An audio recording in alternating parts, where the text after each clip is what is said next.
Alam ko mismo na ang tinapay, ka-low carbs. Narito po ang aking low carb keto, cheesy buns. Ang sarap nito at napakalambot pa po. Bagay na bagay sa ating black coffee. Nilagyan ko ng sweetener na coffee flavor. Mas lalo pong lumabas yung lasa ng kape. Ang sarap ng combination nitong dalawa. Pero kung wala po, okay lang naman. So, ito po yung aking cheesy keto buns po. Kahit hindi naglo-low carb, pwede rin po ito. At mas healthy pa nga po dahil alam mo lahat ng ingredients po ay pasok pa rin sa ating naglo-low carb. So una, kailangan po natin ng 1/3 cup po na unsweetened na almond milk. Stevia erythritol po, 2 tablespoon. Ayan po yung aking ginamit na unsweetened almond milk. 2 tablespoon po ng stevia o any sweetener po at 1 tablespoon po ng maple syrup na sugar-free. Yan, pagsasama-samahin mo lang po yan ka-low carbs. Then, add ka po ng 7 grams po ng dry yeast. Yan, active yeast po natin. 2 pieces of egg. Ilalagay po natin. Then, mix lang po natin. Then, after nyan, itabi muna po natin. So, kapag ganito na po, mga 30 minutes po yung inantay ko bago maging ganyan. So, 1/4 cup po ng coconut flour, 2 tablespoon po ng stevia erythritol, oat fiber, 1/3 cup po. Dagdag na rin natin to ng 1 cup po nito. Yung gluten natin. Then, almond flour ay 1/2 cup. Tapos, konting sea salt. Pag wala po, any salt na available ka po dyan.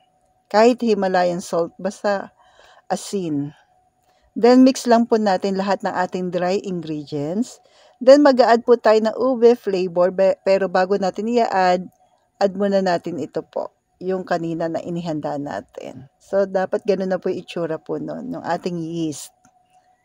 Then, dahan-dahan lang po natin ibuhos. Tapos, yung ating ube flavor, 1 to 2. Pero, pwede mo nang i-add yan sa liquid kanina. Nasa iyo pong diskarte. So, ako, dito ko po in-add. Yan.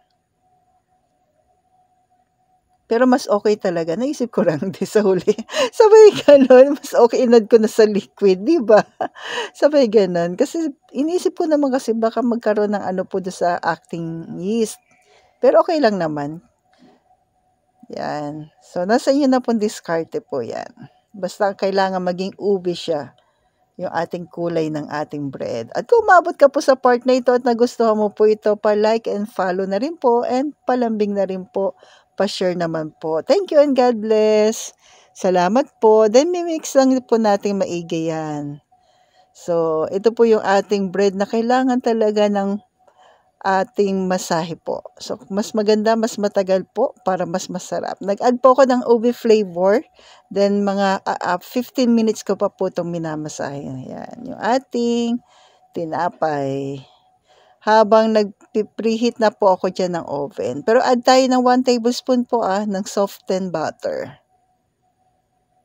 Sa ating butter, pwedeng salted or unsalted, okay lang. Yung sa akin po dyan ay unsalted. Anyway, naglagay naman po tayo kanina ng asin, kaya walang problema. So, yan po. Start na po yung ating 15 minutes na pagmamasahe. Maganda exercise din yan, ka-low carbs diba? Sabay ganon. Yan po. At kung umabot ka po sa part na ito, okay lang po ba na pa-comment naman kung tiga saan po kayo po para alam ko lang kung saan umabot ang aking video. Yan. Ang sarap nito Maganda rin siyang i-stock po Tapos, iinitin mo na lang sa air fryer or sa kawali, pwede naman. Kung wala pong oven, pwede po yan sa kawali. I-preheat natin yung oven ng 230 Celsius po in 15 minutes. Yan po. Then, ito po, dahil nga po ito ay pa-buns yung ating gagawin. So, medyo mas lalo po nating imimix maigi. Yan, basta gayahin nyo lang po kung ano yung ginawa ko po sa ating video. Yan. Pero, hindi po kayo magsisisi. At, yung na-miss yung tinapay, magugustuhan po ninyo ito. At pwede rin naman kahit hindi po naglo-low carb. Okay lang naman din. Mas okay pa nga rin po dahil wala po itong table sugar. Yan po. Kaya pwede ito kahit hindi naglo-low carb. Sweetener po yung ginamit natin. Paano pag walang stevia erythritol? So, any sweetener na pwede, na meron kayo po. Then, nag-add na po ako ng cheese. Yan. Kayo na pong bahala kung gaano kalaki. Yan, pwede nyo timbangin para pare-parehas po yung laki ng inyong buns. So, pero ako tansya-tansya. Hinati ko po sa gitna, then hinati ko po ng 4. Yan. So, sa cheese, low carb cheese pa rin. Walang vegetable oil sa cheese para pasok pa rin sa ating mga naglo-low carb. Yan po.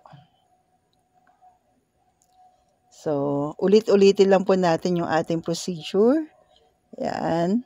Basta kailangan po ma-close yung maigi yung tinapay para po hindi lumabas yung ating cheese habang niluluto natin sa ating oven. Yan. So, ang nagawa ko po dito ay 7 pieces. Sa ganung karami po Then ito po optional lamang po yung ating psyllium husk. Optional lamang po yan, parang design na lang natin sa ibabaw. Yan po. So, kayo na pong bahala. Pero kung wala, it's okay. Pwede rin namang butter ang ilagay nyo po sa ibabaw. Pwede din namang sesame seeds. So, kayo na pong bahala for topping. So, binigyan ko na po kayo ng idea. So, sa akin, ito po yung aking nilagay sa toppings natin sa ibabaw. Nung nakaraan po ay butter nilagay ko. Bake po natin ng 230 Celsius in 30 to 40 minutes.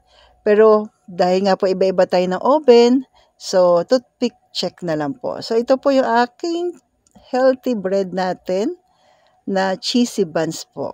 Ang sarap partner sa kape at pang breakfast din naman or second meal pwede rin po. So add na lang po ng cheese kung nakukulangan po kayo. So stay healthy, stay low carb po, and God bless po sa ating lahat. Love you all!